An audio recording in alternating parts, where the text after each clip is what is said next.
পেশাগত দায়িত্বে যদি আমি অবহেলা করি, সময়ের কাজ সময়ে না করি, সময়ের মতো আমার যারা স্টেক হোল্ডার আছে তাদের যদি সেবা প্রদান না করি, আমি সেটা দৃঢ়গতি করি, ভালো পরামর্শ না দিই, আমার দায়িত্ব যদি আমি ঠিকমতো পালন না করি, তাহলে এটাও দুর্নীতি। এই দুর্নীতি থেকে দেশ এবং জাতিকে সচেতন করার জন্য,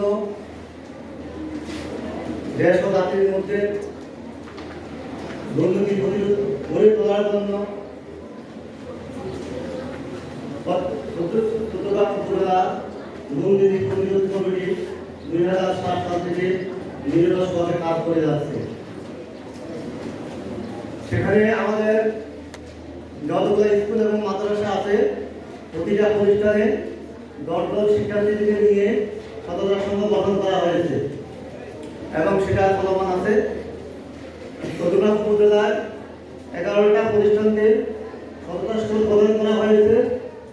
যে সততা স্টোরগুলা, সেখানে একটা দোকান থাকবে, কোনো বিক্রেতা থাকবে না, শুধু ক্রেতারা মাল খরিদ করবে, ন্যায্য মূল্যে বাজারে যে মূল্য নির্ধারণ করা হয় তার থেকে কম মূল্যে সেখানে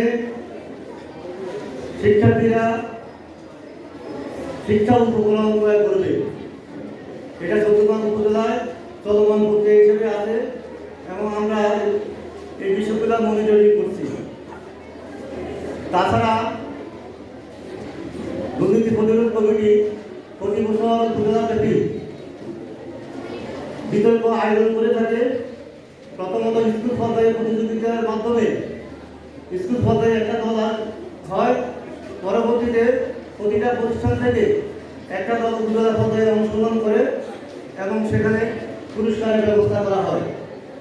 তাছাড়া স্কুল পর্যায়ে আমরা বিভিন্ন সেমিনার, বিভিন্ন বিতর্কের আয়োজন করে থাকি আমরা, যেটার মাধ্যমে শিক্ষার্থীরা দুর্নীতি প্রতিরোধ সম্পর্কে জানতে পারে।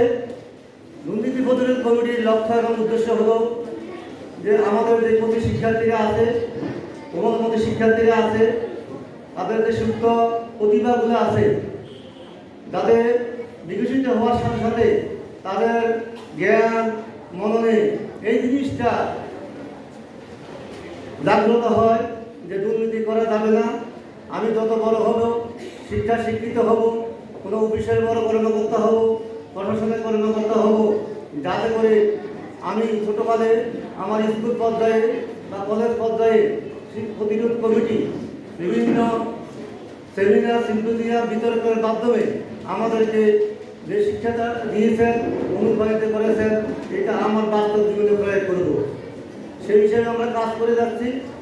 আমরা বিভিন্ন সামাজিক সংগঠনকে সাথে সমন্বয় করে আমরা কাজ করি যে দুর্নীতি প্রতিরোধে কী করণীয়, কী করা যাবে, কী করা যাবে না, সেই হিসাবে আমরা কাজ করে থাকি। আর দুর্নীতি দমন কমিশনের দায়িত্ব হলো তারা কোথাও দুর্নীতিগ্রস্ত হলে তার ব্যবস্থা নেওয়া। আমাদের দায়িত্ব হলো জনগণকে সচেতন করা, জাগ্রত করা, তাদের মনে করিয়ে দেওয়া যে দুর্নীতি করা যাবে না। তো দুর্নীতি প্রতিরোধ কমিটির আজকে এই অনুষ্ঠানে